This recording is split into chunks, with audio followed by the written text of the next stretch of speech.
अपना परिचय दें सर। मैं प्रोफेसर संजीव कुमार गुप्ता, कुलपति जननायक चंद्रशेखर विश्वविद्यालय बलिया।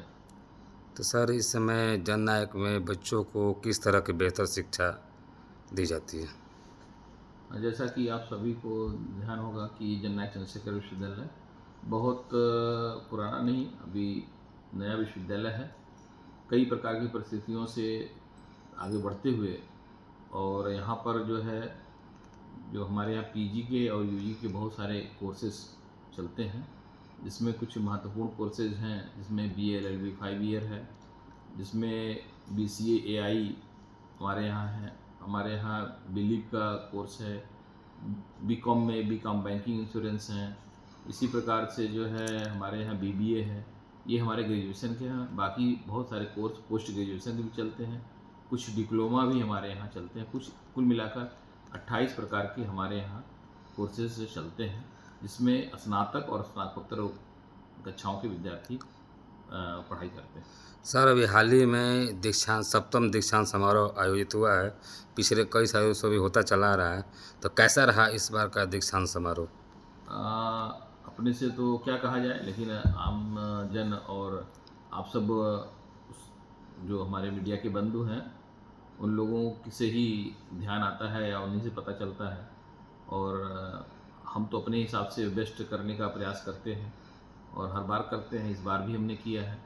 जैसा कि हमारे जो जुड़े हुए मीडिया के बंधु हैं और लोग हैं, उन्होंने सराहना भी की है और हमारे विद्यार्थी हैं वो भी बहुत खुशहाल और प्रसन्न थे।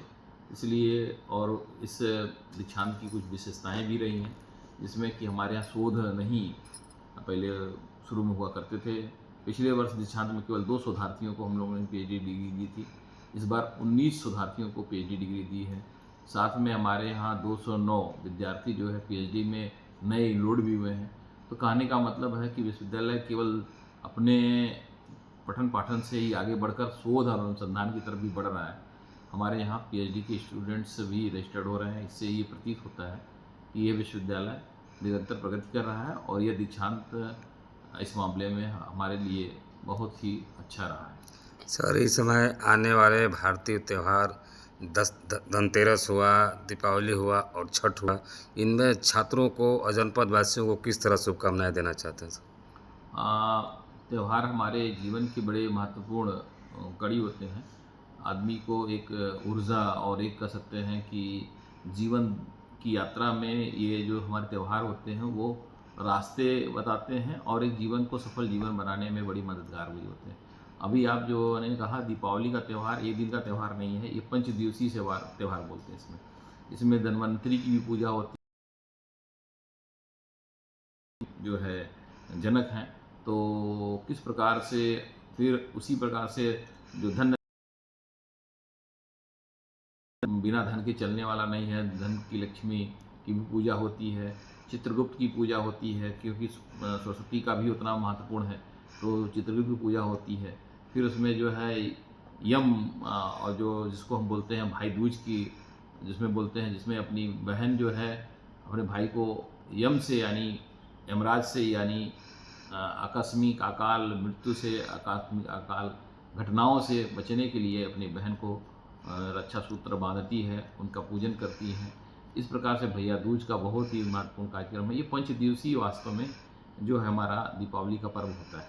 दूसरी तरफ जैसे आपने कहा कि हम जिस क्षेत्र में बैठे हैं, ये पूरा क्षेत्र अब तो कह सकते हैं कि पूरा भारतवर्ष ही नहीं, विश्व के भी तमाम जगहों पर, क्योंकि छठ पूजा कोई इस प्रकार की पूजा है कि इसमें सभी छोटे बड़े सभी एक जगह पर एकत्र हो जाते हैं। पता ही नहीं चलता कि कौन जितना भी धन धान्य से पूर्ण हो, उसका कोई मतलब नहीं होता है। एक सामान्य आदमी कोई आडंबर नहीं, बल्कि वो एकदम श्रद्धा के भाव से और किसकी पूजा करता है? प्रकृति की। सूर्य ही वास्तव में हमको दिखने वाले देवता हैं। बाकी तो देवता हमारे सामने नहीं रहते हैं, हम उनको प्रतीक चिन्ह मानकर उनकी पूजा अर्चना करते हैं, लेकिन सूर्य तो दिखते ही हैं। वह सुबह शाम हमको दिखते हैं और उसमें भी जाने वाले सूर्य को अर्घ देना और आने वाले यानी हमको आने जाने का जो जीवन का क्रम है, उसमें बराबर भाव रहे, इसका भी वो एहसास कराती है। तो प्रकृति पूजा बहुत ही महत्वपूर्ण पूजा है। प्रकृति से ही हमारा जीवन है तो सूर्य हमारे उस प्रकृति को चलायमान करने वाले, ऊर्जा देने वाले सूर्य देवता, उनकी पूजा होती है। छठ मैया की पूजा होती है और सब जो है समृद्ध हों, सब शक्तिशाली बने, सब ऊर्जावान हो, इसकी पूजा होती है। इस नाते छठ बहुत ही महत्वपूर्ण त्यौहार है।